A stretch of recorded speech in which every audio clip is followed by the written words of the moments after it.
প্রতি বছর কিন্তু আশুরা আসে। আশুরার এই চেতনা আমরা কয়জন মানুষ উপলব্ধি করার চেষ্টা করি। আমরা অনেকে হয়তো আশুরার রোজা রাখি, আলহামদুলিল্লাহ, খুবই ভালো, এটা গুরুত্বপূর্ণ একটি সুন্নাহ, আমরা সেই জায়গায় আসবো। কিন্তু তার আগে আশুরার চেতনাটা কি, আশুরা কি কথা বলে আমাদের সাথে, আশুরা আমাদের কি বার্তা দেয়, সেটা আমরা খুব কম মানুষই গ্রহণ করি। পৃথিবীর সবচেয়ে বেশি ক্ষমতাধর দেশকে গোটা পৃথিবী সমীহ করে সারসার বলে, দুর্বল দেশকে পারলে সবাই আগ্রাসন। একজন মুসলমান এর বিপরীতে তিনি আদর্শিক ভিত্তি এটাকে মাথায় রেখে, এটাকে সামনে রেখে তিনি তার পথ চলা নির্ধারণ করবেন। প্রতি বছর মুহররমের 10 তারিখ বা আশুরা আমাদেরকে সেই বার্তাটা দিয়ে যায়। ফেরাউনের উত্থান দেখে, তার শক্তি সামর্থ্য দেখে, তার অহংকার দেখে, তার দম্ভ দেখে, তার ক্ষমতার দাপট দেখে তার অনুসরণ করেছে লাখো লাখো মানুষ। কিন্তু আল্লাহ তাআলা তাকে নির্মম ভাবে, সকরুণ ভাবে পানিতে নিমজ্জিত করে তার অনুসারীদেরকে সহ সলিল সমাধি করেছেন। শুধু করেছেন তা নয়, কোরআনে আল্লাহ বলেছেন, ওয়াকাযালিকা নুনাজ্জিকা বিবাদানিকা লিতাকুনা লিমান খালফাকা আয়া। হে ফিরআউন, তোমার মতো এরকম পাপিষ্ঠকে, যে নিজেকে খোদা দাবি করে বসে আছো, তোমাকে ধ্বংস করার পর, তোমাকে নিমজ্জিত করে লাঞ্ছিত করে সমুদ্রে শেষ করার পর তোমার এই দেহকে আমি নষ্ট হতে দেব না, তোমার দেহকে আমি টিকিয়ে রাখবো, যাতে করে পৃথিবীতে তোমার পরে যারা আসবে তোমাকে দেখে তারা শিক্ষা গ্রহণ করে। এখন পৃথিবীতে মানুষের লাশ ফ্রিজ আপ করার বহু সিস্টেম আবিষ্কৃত হয়েছে, বের হয়েছে। একটা মানুষ মারা যাওয়ার পর তার লাশ রেখে দেওয়ার মতো বহু উপায় এখন আছে।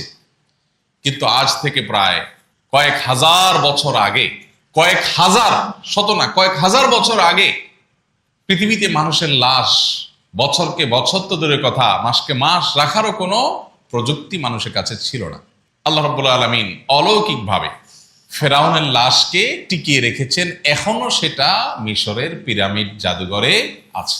কোরআন বলেছে 1450 বছর আগে তোমার লাশ এটাকে রেখে দেয়া হবে, যাতে করে পরবর্তীতে যারা আসবে পৃথিবীতে তারা শিক্ষা গ্রহণ করে এবং তারা যেন তাদের জীবনের গতিপথ ঠিক করে নেয়, তাদের আদর্শ যেন স্থির করতে পারে যে তারা কি তথাকথিত বিজয়ী শক্তি দেখে, পেশি শক্তি দেখে, টাকার জোট দেখেই শুধুমাত্র মানুষ দল ভিড়বে, বিভিন্ন গ্রুপে বিভক্ত হবে, গ্রুপের অনুসরণ করবে, নাকি তারা আদর্শিক ভিত্তিতে অগ্রসর হবে। এই করণীয়টা যাতে মানুষ নির্ধারণ করতে পারে, সেজন্য তোমার এই দেহকে রেখে দেওয়া হলো। ভাইরা আমার, প্রতি বছর কিন্তু আশুরা আসে, কিন্তু আশুরার এই চেতনা আমরা কয়জন মানুষ উপলব্ধি করার চেষ্টা করি। আমরা অনেকে হয়তো আশুরার রোজা রাখি, আলহামদুলিল্লাহ, খুবই ভালো, এটা গুরুত্বপূর্ণ একটি সুন্নাহ, আমরা সেই জায়গায় আসবো। কিন্তু তার আগে আশুরার চেতনাটা কি, আশুরা কি কথা বলে আমাদের সাথে, আশুরা আমাদের কি বার্তা দেয়, সেটা আমরা খুব কম মানুষই গ্রহণ করি। এই জন্য কোরআনে কারীম যদি আপনি তেলাওয়াত করেন, আপনি অবাক হবেন। কোরআনের পাতায় পাতায় আল্লাহ তাআলা বলেছেন, কালিলাম মা তাযাক্কারুন আফালা তাআকিলুন। তোমরা কি একটু ভাবো না? তোমরা কি এই সমস্ত ঘটনা থেকে শিক্ষা গ্রহণ করো না? তোমাদের খুব অল্প সংখ্যক মানুষ আছে যারা উপদেশ গ্রহণ করে। প্রিয় ভাইরা আমার, অতএব শুধু আশুরার নফল সিয়াম বা সুন্নাহ রোজা রাখাই নয়, আশুরার যে চেতনা আছে, আশুরার যে শিক্ষা আছে, সেটা আমাদের জীবনে ধারণ করতে হবে, আমাদের সমাজে সেটার চর্চা করতে হবে। শুধুমাত্র শক্তি আর পাওয়ার দেখে অগ্রসর হওয়া নয়, আমাদের অগ্রসর হতে হবে কি দেখে? আদর্শ দেখে। একজন মানুষ, তিনি মাজলুম, তিনি জুলুমের শিকার, কিন্তু তিনি দুর্বল, তার পক্ষে গেলে আমার তেমন কোনো লাভ হবে না, কিন্তু আমি জানি তিনি মাজলুম, তাহলে আমাকে তার পক্ষে অবলম্বন করতে হবে। একজন মানুষ, তার অনেক কিছু আছে, তারা সবাই বাহবা করে দেয়, তার মাথায় সবাই তেল দেয়, তাকে সবাই সারসার বলে, তাকে সবাই দাওয়াত করে, আদর করে। যদি আদর্শিক ভিত্তি তার দুর্বল থাকে, তো আপনি তাকে ইগনোর করা হলো আশুরার শিক্ষা। আদর্শিক ভিত্তি যদি কারোর শক্তিশালী থাকে, তাহলে তাকে আপনি রেসপেক্ট করা হলো আশুরার শিক্ষা। আমাদের সমাজে এক সময় সৎ মানুষের কিছু মূল্য ছিল। একজন স্কুল শিক্ষক রিটায়ারমেন্টে চলে গেছেন, তাকে দেখলে সমাজের সব মানুষ শ্রদ্ধা করত, সম্মান করত। এখন এই সমস্ত সৎ মানুষের কোনো খাওয়া এই সমাজে নেই। বিশাল বাড়ি করেছেন, বিশাল আট্টালিকা করেছেন, অনেক ব্যাংক ব্যালেন্স করেছেন, অনেক ব্যবসা বাণিজ্য করেছেন, সবাই আপনাকে বলবে বাহ বাহ মাশাআল্লাহ। কিন্তু আপনি কিছু করতে পারেন নাই। সরকারি অনেক বড় কর্মকর্তা ছিলেন, যেহেতু 2 নম্বর টাকা কামাই করেন নাই, সৎ ছিলেন, এই জন্য কিছুই করতে পারেননি। কোন রকম একটা মাথা গোজার ঠাঁই আছে হয়তো, আপনাকে কেউ দাম দিবে না, পাত্তা দিবে না। আপনি পাওয়ারে আছেন, সবাই আপনাকে জি হুজুর জি হুজুর করবে, পাওয়ারে নাই, আপনারা কেউ বেল দিবে না। এটা একটা অসুস্থ সমাজের চিত্র। এই জন্য এই সমাজ থেকে ভালো মানুষ তৈরি হয় না। প্রত্যেকটা মানুষ দিন দিন অনেক বেশি অপরাধ প্রবণ, অনেক বেশি অন্যায়ের দিকে অগ্রসর হয়ে উঠছে, কারণ সত্যের কোনো মর্যাদা বা মূল্য এই সমাজে নেই। অথচ আল্লাহ রাব্বুল আলামিন মানব ইতিহাসের শুরু থেকে আজও পর্যন্ত সব ক্ষেত্রেই চূড়ান্ত এবং শেষ বিজয় দিয়েছেন সত্যকে, হককে, আর চূড়ান্ত এবং আসল পরাজয় আল্লাহ তাআলা দিয়েছেন বাতিল এবং অসত্যকে। অতএব আমাদেরকে এই শিক্ষাটা, আশুরার এই শিক্ষাটাকে সবসময় ধারণ করতে হবে। আশুরার সর্বশেষ ঘটনা, মুহররমের 10 তারিখের ইসলামের ইতিহাসের সবচেয়ে বড় ঘটনা যেটি কারবালায় ঘটেছে, সেই ঘটনাকেও যদি আমরা অ্যানালাইসিস করি, আপাত দৃষ্টিতে ইয়াজিদ বা তার অনুসারীরা হয়তো মনে করেছে যে তারা বিজয়ী হয়ে গেছে। হোসাইন রাদিয়াল্লাহু তাআলা আনহু সপরিবারে নির্মমভাবে শাহাদাত বরণ করেছেন। বাহ্যিক দৃষ্টিকোণ থেকে মনে হচ্ছে যে তারা পরাজিত হয়ে গেছেন, আর ইয়াজিদ বা তার বাহিনীরা জয়ী হয়ে গেছে, তাদের ক্ষমতা পাকাপোক্ত করতে পেরেছে, তাদের পথের কাঁটা দূর করতে পেরেছে। বাহ্যিক দৃষ্টিকোণ থেকে সেটাই মনে হয়েছে, তাই না? কিন্তু বাস্তবতা কি? আজ তার খুনিরা গোটা পৃথিবীর প্রান্তে প্রান্তরে সবার কাছে ধিকৃত, আর হোসাইন রাদিয়াল্লাহু তাআলা আনহু আজ গোটা পৃথিবীতে সমাদৃত। হোসাইন রাদিয়াল্লাহু তাআলা আনহু সঠিক আদর্শের উপরে থাকার কারণে, অন্যায়ের বিরুদ্ধে বলিষ্ঠ অবস্থান নেওয়ার কারণে, নিজের জীবন পরিবার সবকিছুকে বিসর্জন দেওয়ার কারণে আজ তিনি মরেও অমর হয়ে আছেন। আর তখন সাময়িক বিজয় পাওয়া ইয়াজিদ এবং তার বাহিনীরা আজ সারা পৃথিবীর মানুষের কাছে চিরঘৃণিত হয়ে আছে। প্রিয় ভাইরা আমার, এই জন্য পৃথিবীর বহু বিজয়ের পেছনে লুকায়িত থাকে অনেক পরাজয়, আবার অনেক পরাজয়ের পেছনে লুকায়িত থাকে অনেক বিজয়ের আনন্দময় ইতিহাস। এই জন্য ইমানদার বাহ্যিক জয় পরাজয়ের চাইতে তার আদর্শিক অবস্থানকে সবচেয়ে বেশি গুরুত্ব আরোপ করবে। এটাই হলো মুহররমের 10 তারিখ বা আশুরার অন্যতম বড় একটা শিক্ষা। আল্লাহ তাআলা আমাদেরকে সেই শিক্ষাকে ধারণ করার, গ্রহণ করার, চর্চা করার তৌফিক দান করুন। আবু হুরায়রা রাদিয়াল্লাহু আনহু বর্ণিত বুখারী মুসলিমের হাদিসে নবী করিম সাল্লাল্লাহু আলাইহি সাল্লাম থেকে বর্ণিত হয়েছে যে তিনি যখন মদিনায় এসেছেন, মদিনায় আগমন করার পর মদিনার ইহুদিরা প্রিয় নবী সাল্লাল্লাহু আলাইহি সাল্লাম আগমনের পর দেখতে পেলেন যে তারা আশুরার দিনটিতে বিশেষ গুরুত্বের সাথে রোজা রাখে। তখন তিনি তাদেরকে এই দিনের রোজা রাখার বিশেষ গুরুত্বারোপের কারণ জানতে চাইলেন, যে তোমরা এই দিনে কেন বিশেষভাবে রোজা রাখো। তখন তারা বলল যে এটা এমন একটা দিন, জাহাদা ইয়াউমুন আযীম, এটা একটা বিশাল বড় দিন। নাজ্জাল্লাহু ফীহি মূসা ওয়া কওমাহ ওয়া গাররাকা ফিরআউনা ওয়া কওমাহ ফাসামাহু মূসা শুকরান ফানাহনু নাসুম। তারা বলল যে এই দিনটি একটা বিশাল ফজিলতপূর্ণ দিন, কারণ এই দিনে আল্লাহ তাআলা মূসা আলাইহিস সালাম এবং তার অনুসারীদেরকে অলৌকিকভাবে পানির পথ অতিক্রম করবার তৌফিক দিয়ে তাদেরকে মুক্তি দান করেছেন, আর একই নদে আল্লাহ তাআলা ফেরাউনকে এবং তার অনুসারীদেরকে ডুবিয়ে শেষ করে দিয়েছেন। এই যে আল্লাহ তাআলা সত্যের বিজয় এবং বাতিলের পরাজয়ের এই ঐতিহাসিক ঘটনার সৃষ্টি করেছেন, সেজন্য আল্লাহর কাছে শুকরিয়া আদায় করে মূসা আলাইহিস সালাম রোজা রেখেছেন। আমরাও তার অনুকরণে, তার অনুসরণে রোজা রাখি। তখন নবী করিম সাল্লাল্লাহু আলাইহি ওয়াসাল্লাম বলেছেন, ফানাহনু আহাক্কু বিমূসা মিনকুম ফাসামাহু রাসূলুল্লাহ সাল্লাল্লাহু আলাইহি ওয়াসাল্লাম ওয়া আমারা বিসিয়ামি। এরপর নবী সাল্লাল্লাহু আলাইহি ওয়াসাল্লাম বললেন, তোমরা মূসা আলাইহিস সালামের অনুসরণের ব্যাপারে যতটা সিরিয়াস, বা মূসা আলাইহিস সালামের অনুসারী দাবিদার হিসাবে তোমরা যতটা সত্যিকারের অনুসারী, আমরা তার চেয়ে বেশি। সো আমরা এই দিনটিকে আরো বিশেষ গুরুত্বের সাথে রোজা রাখবো। এরপর নবী সাল্লাল্লাহু আলাইহি ওয়াসাল্লাম এই দিন রোজা রাখলেন। এই ঘটনা কম বেশি আমরা সবাই জানি, ইতিপূর্বে আমরা হয়তো অনেকেই বারবার শুনেছি। এর বাইরেও আশুরার এই দিনটিতে, মুহররমের এই দিনটিতে ঐতিহাসিক অনেক ঘটনা ঘটেছে। এর মধ্যে অনেক ঘটনা বিভিন্ন বর্ণনায় উঠে এসেছে, সেগুলো বিশুদ্ধ সূত্রে বর্ণিত হয়েছে, আবার অনেক ঘটনা বিশুদ্ধ সূত্রে বর্ণিত হয়নি, সেগুলোর বর্ণনা নিয়ে নানান আপত্তি আছে। এই দিনের সর্বশেষ ইসলামের ইতিহাসের বড় ঘটনা হলো 61 হিজরিতে কারবালার ময়দানে ঘটে যাওয়া ঘটনা, যেখানে প্রিয় নবী সাল্লাল্লাহু আলাইহি সাল্লামের প্রিয় কলিজার টুকরা দৌহিত্র হোসেন রাদিয়াল্লাহু তাআলা আনহু সপরিবারে ইয়াজিদের মতো নিষ্ঠুর, জালেম, পাপিষ্ঠ, খুনি এবং তার অনুসারীদের হাতে নির্মমভাবে শাহাদাত বরণ করেছে। অর্থাৎ যেই দিনটি আসলে ঐতিহাসিকভাবে একটি আনন্দের দিন ছিল, একটি বিজয়ের দিন ছিল, নবী সাল্লাল্লাহু আলাইহি সাল্লামের দুনিয়া থেকে বিয়োগের পর 61 হিজরি সনে ইরাকের কারবালা নামক জায়গায় সেই দিনটিতে একটি বেদনাদায়ক ঘটনাও ঘটে গেছে। অর্থাৎ একটা ঐতিহাসিক বিজয় দিনে একটি বেদনাবিদুর ঘটনাও ঘটে গেছে।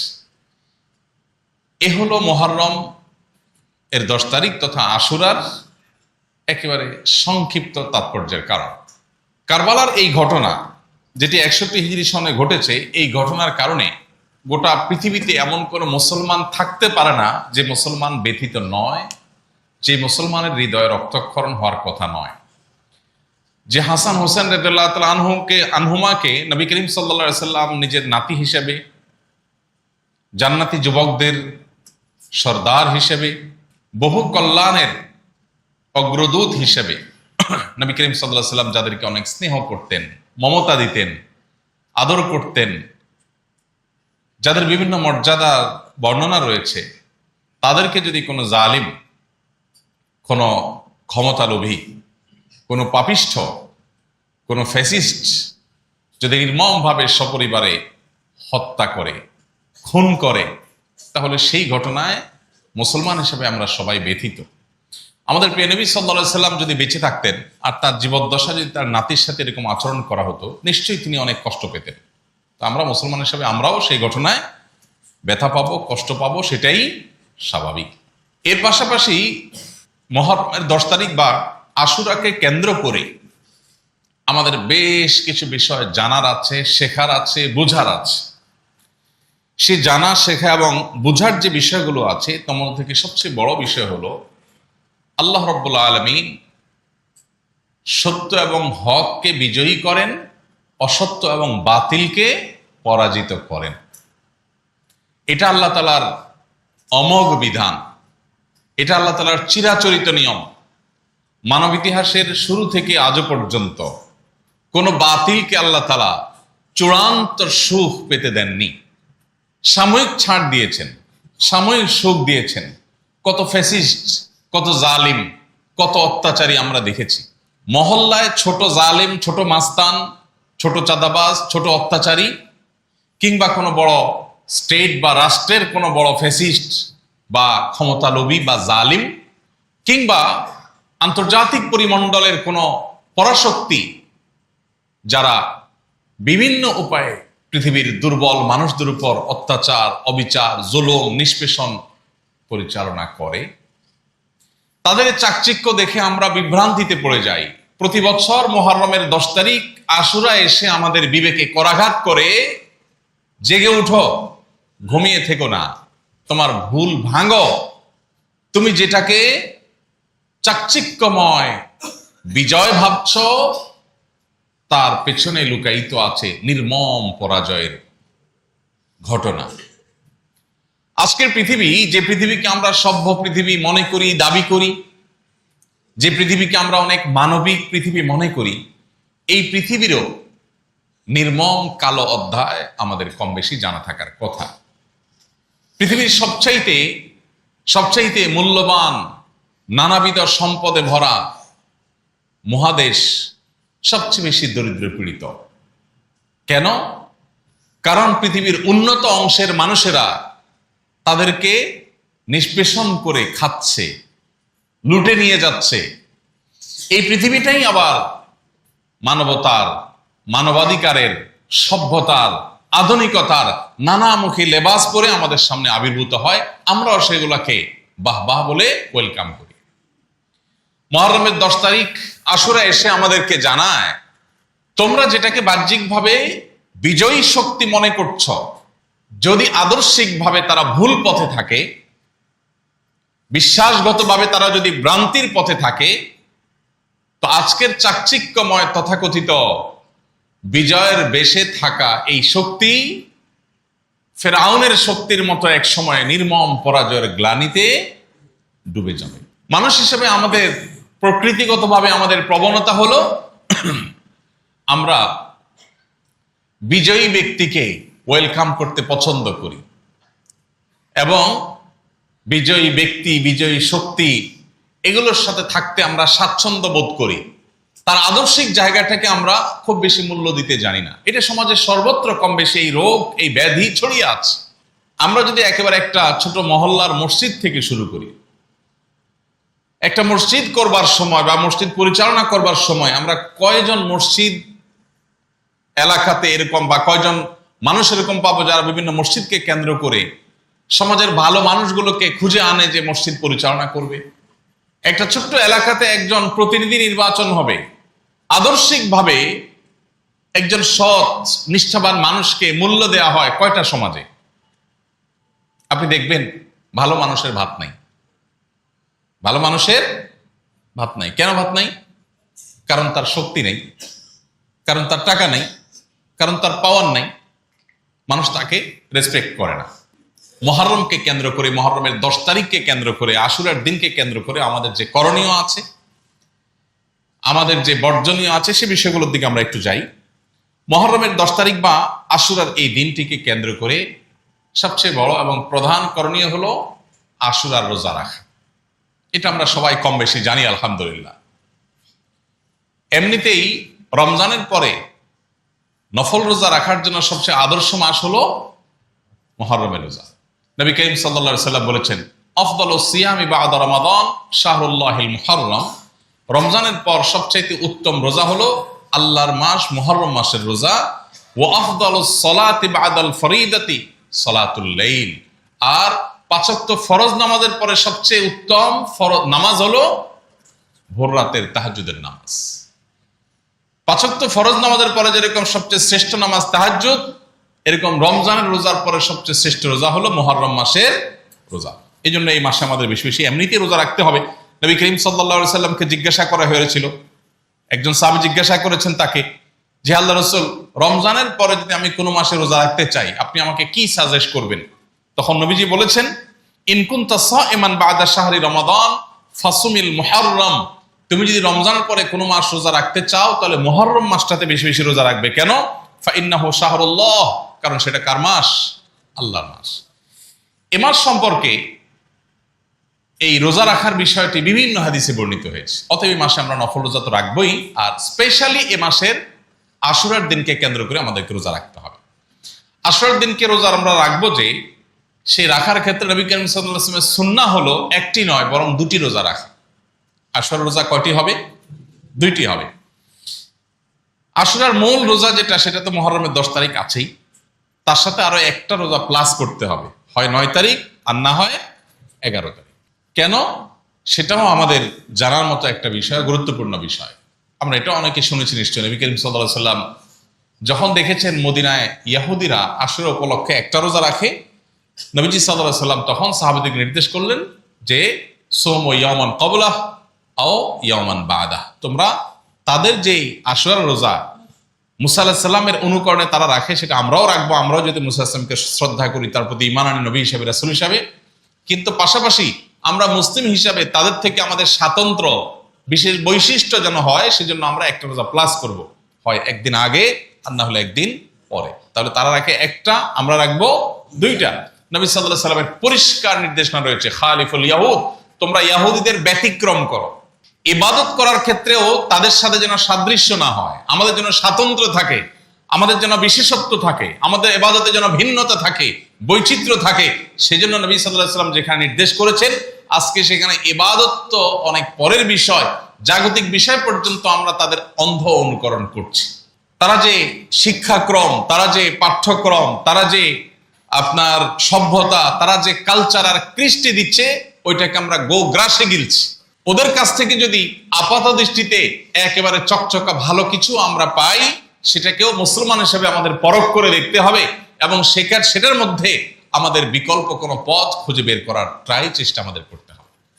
আজ আমরা তাদের অন্ধ অনুকরণ করছি, ইহুদি খ্রিস্টানদের অন্ধ অনুকরণে আমরা শেষ হয়ে যাচ্ছি। তো রোজার ক্ষেত্রে নবী সাল্লাল্লাহু আলাইহি ওয়াসাল্লাম যেখানে তাদের থেকে পার্থক্য রাখতে বলেছেন, তাদের ব্যতিক্রম করতে বলেছেন, সেখানে জাগতিক বিষয়ে, দুনিয়াবী বিষয়ে তাদের অনুসরণ করা কত বেশি ভয়াবহ হতে পারে। এই জন্য আমাদের সর্বপ্রথম করণীয় হবে আশুরার রোজা রাখা। আশুরার রোজার 3টা স্তর আছে।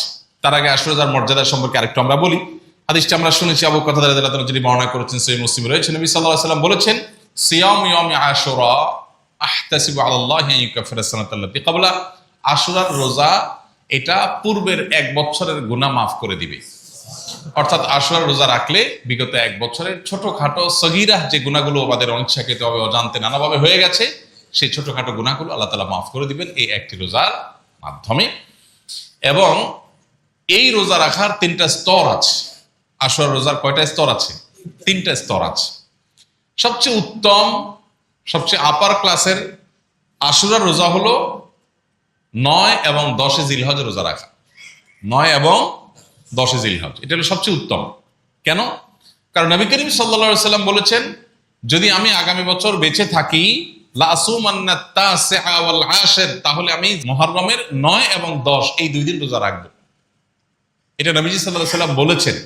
বর্ণনাকারী সাহাবী বলছেন, এই হাদিসটি বলার পর নবী সাল্লাল্লাহু আলাইহি ওয়াসাল্লাম পরবর্তী বছর মুহররম আসার আগেই দুনিয়া থেকে চলে গেছে, তিনি আর হায়াত পান নাই। তো এই যে নবী সাল্লাল্লাহু আলাইহি ওয়াসাল্লাম তার আকাঙ্ক্ষা ব্যক্ত করেছেন যে আমি সামনে বেঁচে থাকলে 9-10 রাখবো, এখান থেকে বোঝা যায় যে 9-10 এবং 10-11 মধ্যে উত্তম হলো 9-10 রাখা, এটা সবচেয়ে ভালো। যদি কোনো কারণে 9-10 কারো রাখা সম্ভব না হয়, তাহলে তিনি দ্বিতীয় পর্যায়ের আশুরা রোজা রাখবেন, সেটা হলো 10 এবং 11। আর যদি সেটাও সম্ভব না হয়, কারো শুধু একটা রাখতে পারে, তাহলে শুধু আশুরার দিনটি রাখবে কিনা এটা নিয়ে আমাদের মধ্যে মত পার্থক্য আছে। এটা 3 নম্বর স্তর। অনেক ওলামা কেরাম বলেছেন যে একেবারে নাইমা হচ্ছে কেনাও ভালো, 2টা যদি কেউ রাখতে কোনোভাবে না পারে তাহলে শুধু আশুরা রাখবে। আবার অনেক ওলামা বলেছেন যে নবী সাল্লাল্লাহু আলাইহি ওয়াসাল্লাম যেহেতু ইহুদিদের সাথে এই ব্যাপারে রোজা রাখার ক্ষেত্রে তাদের চেয়ে ভিন্ন কিছু করতে বলেছেন, অতএব পারলে 2টা রাখবেন, না পারলে দরকার নেই, তাদের অনুকরণ যেন না হয়। তাহলে মোট 3টা স্তর আমরা পাইলাম। সেই হিসাবে এই বছর আমরা আশুরার রোজা রাখবো কবে? আজ যেহেতু মুহররমের 8 তারিখ, অতএব আজকে সূর্য ডুবার সঙ্গে সঙ্গেই মুহররমের 9 তারিখ শুরু হয়ে যাবে। মুহররমের 9 তারিখ শুরু হওয়া মানে হলো আগামীকালকে আমরা রোজা রাখবো, আর পরের দিন অর্থাৎ রবিবার আমরা রোজা রাখবো। তাহলে সেক্ষেত্রে আজকে সাহারি খেয়ে কালকে রোজা রাখতে হবে, এটা হলো 9 মুহররম। আর কালকে দিবাগত রাতে সাহারি খেয়ে তারপর দিন রোজা রাখতে হবে, সেটা হবে 10 মুহররম, অর্থাৎ রবিবার হবে আশুরার রোজা। সাহাবা একরাম এই রোজাগুলো এত গুরুত্বের সাথে রাখতেন যে নিজেরা তো রাখতেন, বাচ্চাদেরকে সাধারণত নফল রোজা রাখার জন্য নির্দেশ দিতেন না, কিন্তু আশুরা রোজা বাচ্চাদেরকে দিয়েও রাখাতেন, বাচ্চাদেরকে আশুরা রোজা রাখার জন্য উদ্বুদ্ধ করতেন। হাজার হাজার বছর ধরে চলে আসা, সেই মুসা আলাইহিস সালামের সময় থেকে চলে আসা গুরুত্বপূর্ণ একটি ইবাদত হলো এই আশুরার রোজা। প্রত্যেকেরই রোজা রাখার চেষ্টা করা উচিত। আল্লাহ আমাদের সবাইকে সেই তৌফিক দান করুন। তাহলে আশুরা উপলক্ষে প্রথম করণীয় রোজা রাখা, সেই সম্পর্কে আমরা জানলাম। দ্বিতীয় করণীয় হলো একটি হাদিস, যে হাদিসের সনদকে অনেক মুহাদ্দিসগণ যায়িফ বলেছেন। আল্লামা আলবানী, আল্লামা আহমদ শাকির রাহিমাহুল্লাহ সহ অনেক মুহাদ্দিসগণ যায়িফ বলেছেন। আবার ইমাম তিরমিজি রাহমাতুল্লাহ আলাইহি সেটাকে হাসান বা গ্রহণযোগ্য বলেছেন। সে হাদিসটি হলো যে এই দিনে পূর্বের বিভিন্ন জাতিকে আল্লাহ তাআলা ক্ষমা করেছেন, তাদের তওবা কবুল করেছেন, এবং পরবর্তীতে যারা আসবে তাদের তওবা কবুল হবে। এই হাদিসের ভিত্তিতে এই দিন উপলক্ষে আল্লাহর কাছে তওবা করা, ইস্তেগফার করা, ক্ষমা প্রার্থনা করা, আল্লাহর দিকে ফিরে আসা, এটা তাৎপর্য বা গুরুত্ব বুঝে আসে। আশুরাকে কেন্দ্র করে অনেক বর্জনীয় বিষয় আছে, অনেক বিদআত আমাদের সমাজে প্রচলিত আছে। আপনারা বিশেষ করে সোশ্যাল মিডিয়া খুললেই দেখবেন, এমনকি মূলধারা মিডিয়াগুলোতেও চোখ বুলালেই আপনারা দেখতে পাবেন যে আশুরাকে কেন্দ্র করে এমন অনেক কর্মকাণ্ড হয়ে থাকে যেগুলোর সাথে কোরআন বা সুন্নাহর কোনো সম্পর্ক নাই। আমরা যখন কোনো ফসলের ক্ষেত চাষ করি, ফসল চাষ করি কোনো ক্ষেতে, ফসলের ক্ষেতের দিকে তাকালে আমরা দেখি সেখানে ফসল শুধু হয় না, সাথে আগাছাও হয়। আমাদের কাজ হলো ফসলগুলোকে জিইয়ে রাখা আর আগাছাগুলোকে পরিষ্কার করে ফেলে দেওয়া। ঠিক একইভাবে যে কোনো ইবাদতকে ঘিরে কোরআন এবং সুন্নাহ থেকে একেবারে নির্দেশিত আমল যেমন আমাদের সামনে আছে, ঠিক একইভাবে অনেক বেদাতও আমাদের সামনে চলে আসে। এই বেদাতগুলোর ব্যাপারে আমাদের কি থাকতে হবে? সতর্ক এবং সাবধান থাকতে হবে। আশুরাকে কেন্দ্র করে প্রচলিত যে বেদাতগুলো আছে, এর মধ্যে সবচেয়ে বড় বেদাত হলো কারবালার ঘটনাকে কেন্দ্র করে, যেই ঘটনার জন্য আমরা প্রত্যেকটা মানুষ ব্যথিত, এটা আমাদের ঈমানের দাবি, কিন্তু সেটাকে কেন্দ্র করে এই শত শত বছর অতিক্রম হওয়ার পরও, হাজারো বছর অতিক্রম করার পরও এখনো পর্যন্ত সেটাকে কেন্দ্র করে নানান উপায়ে শোক পালন করা। নবী করিম সাল্লাল্লাহু আলাইহি ওয়াসাল্লাম পরিষ্কারভাবে বলেছেন 3 দিনের পর কোনো শোক পালন জায়েজ নয়। কয় দিনের পর? 3 দিনের পর। একজন বিধবা নারী, তিনি শুধুমাত্র 4 মাস 10 দিন পর্যন্ত শোক পালন করতে পারেন স্বামীর বিয়োগে। এছাড়া যত মানুষ দুনিয়া থেকে যাবে, যে কারোর মৃত্যুতে মানুষের শোক পালন হবে সর্বোচ্চ কতদিন? 3 দিন। 3 দিনে বেশি শোক পালন করা যায়। হ্যাঁ, কোন মানুষের বিয়োগে আপনার মনের ব্যথা, সেটা তো 3 বছরও থাকতে পারে, 30 বছরও থাকতে পারে, সারা জীবনও থাকতে পারে, সেটা ভিন্ন বিষয়। ব্যথা থাকা এক জিনিস, ব্যথার কারণে তাকে স্মরণ করা সেটা এক জিনিস, আর শোক পালনের আনুষ্ঠানিকতা আরেক জিনিস। এই জন্য নবী করিম সাল্লাল্লাহু আলাইহি ওয়াসাল্লাম প্রিয় দৌহিত্রের এই নির্মম মৃত্যুকে কেন্দ্র করে যে শোক পালনের প্রথা আমাদের সমাজে প্রচলিত আছে, বিশেষ করে শিয়া সম্প্রদায়ের মধ্যে এটা নিয়ে যত বাড়াবাড়ি সীমালঙ্ঘন আছে, সেগুলো আমাদেরকে বর্জন করতে হবে, কারণ সেগুলো কোনোটাই নবী সাল্লাল্লাহু আলাইহি ওয়াসাল্লাম আমাদেরকে নির্দেশ করে যান নাই। আগাছা এবং ফসল দেখতে একরকমই মনে হয়, তাই না?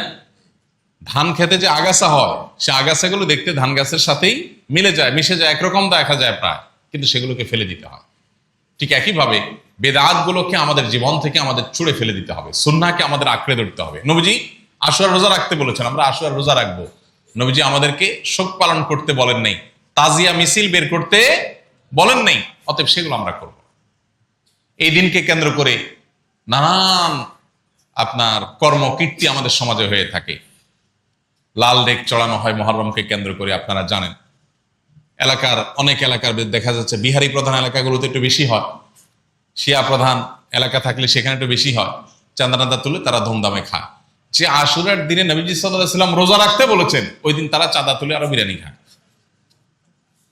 তাহলে এটা যে ভুল কাজ, এটা বোঝার জন্য পণ্ডিত হওয়ার দরকার নেই, কমন সেন্স থাকলে যথেষ্ট। যেখানে আশুরার দিনে নবী সাল্লাল্লাহু আলাইহি ওয়াসাল্লাম রোজা রাখতে বলেছেন, তারা ওই দিন আরো চাঁদা তুলে লাল ডেক বসায়া বিরিয়ানি খায়, বিতরণ করে, তবরক বিতরণ করে। দেখবেন এগুলোর সাথে ইসলামের কোনো সম্পর্ক নেই। অনেকে দেখবেন হোসেন রাদিয়াল্লাহু আনহু শহীদ হয়েছেন, সেজন্য নিজের শরীরকে নিজে আঘাত করে, বাচ্চাদের শরীরকে আঘাত করে, রক্তাক্ত করে। শিয়াদের এই সমস্ত অপসংস্কৃতি, তাদের সমস্ত বিদআত এবং ভুল কাজ, এগুলো যাতে কোনোভাবে আমাদেরকে স্পর্শ না করে। এর বাইরে আশুরাকে কেন্দ্র করে আর নানাবিধ বিদআত আছে, কুসংস্কার আছে, সেগুলো সম্পর্কে আমাদের সচেতন সতর্ক থাকতে হবে। আর ইবাদত যেগুলো আছে সেগুলো আমাদেরকে ধারণ করতে হবে। ইবাদত এবং বিদআত সম্পর্কিত ধারণা আমাদের একেবারে পরিষ্কার থাকতে হবে। আল্লাহর কাছে কিয়ামতের ময়দানে ইবাদত গ্রহণযোগ্য হবে, বিদআত কখনো গ্রহণযোগ্য হবে না।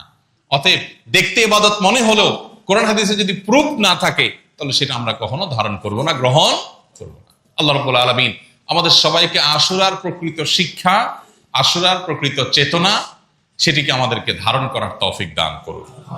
আমরা যেন সবসময় হক এবং সত্যের সাথে থাকি। সে হক এবং সত্য যদি দুর্বল হয়, যদি বাহ্যিকভাবে পরাজিত হয়, দুর্বল হয়, তারপরে আমি হকের সাথেই থাকবো, সত্যের সাথেই থাকবো। আর অসত্য, বাতিল, ভুল পথ, সেটা যত শক্তিশালী হোক, আমি তার সাথে থাকবো না। এই অবস্থানটা যদি আমার পরিষ্কার করতে পারি, তাহলে শুধুমাত্র ওই মূসা আলাইহিস সালামের মতো বিজয়ী হব না, হোসেন রাদিয়াল্লাহু তাআলার মতো অমরই হব না। ইনশাআল্লাহ আখিরাতের অনন্ত অসীমকালের সুখ স্বাচ্ছন্দ্য এবং সেখানকার সাফল্য নির্ভর করে এটার উপরে, সেটা আমাদের জন্য অপেক্ষা করবে যদি আমরা আমাদের আদর্শিক জায়গাটাকে পরিষ্কার করতে পারি। আল্লাহ আমাদের সবাইকে সে তৌফিক দান করুন। স্রোত এবং গড্ডালিকার যে প্রবাহ, সেটার বিপরীতে আদর্শের উপরে চলা, এই মানসিকতা আজ পৃথিবীতে বড় বিরল হয়ে গেছে। আছে সমাজে আলহামদুলিল্লাহ অনেক মানুষ আছে আদর্শবান, নীতিবান, তারা স্রোতের তালে গা ভাসায় না, তারা স্রোতের বিপরীতে চলে। সবাই একদিকে, কিন্তু তার বিবেক বলছে না এটা ভুল পথ, সে যায় না সেদিকে। এই যে স্বল্প সংখ্যক মানুষ, এরাই কিন্তু জান্নাতি হবে। জান্নাত কিন্তু মূলধারার মূল স্রোতের মানুষ জান্নাতে যাবে না। জান্নাতে যাওয়ার সংখ্যা কম, জাহান্নামে যাওয়া মানুষের সংখ্যা বেশি। সমাজের সবাই একদিক ছুটে, আপনিও সেদিকে ছুটছেন, আদর্শ দেখা দেখি নাই, তাহলে আপনি ভুল পথে আছেন। আপনাকে ভাবতে হবে আমি যা করতে যাচ্ছি, যা করছি, সেটা আসলে সঠিক কিনা। অতএব আসলের এই চেতনাকে আসুন জীবনে বারবার আমরা ধারণ করি, আমরা এটাকে গবেষণা করি, এটা নিয়ে ভাবি, এবং এটাকে আমাদের জীবনে চলার পথের জন্য নির্দেশনা হিসাবে গ্রহণ করি। আল্লাহ আমাকে আপনাকে আমাদের সবাইকে তৌফিক দান করুন। আর আশুরার রোজা আমরা এটা কেন যেন মিস না করি, যাদের রাখার সামর্থ্য আছে সবাই রাখার চেষ্টা করি।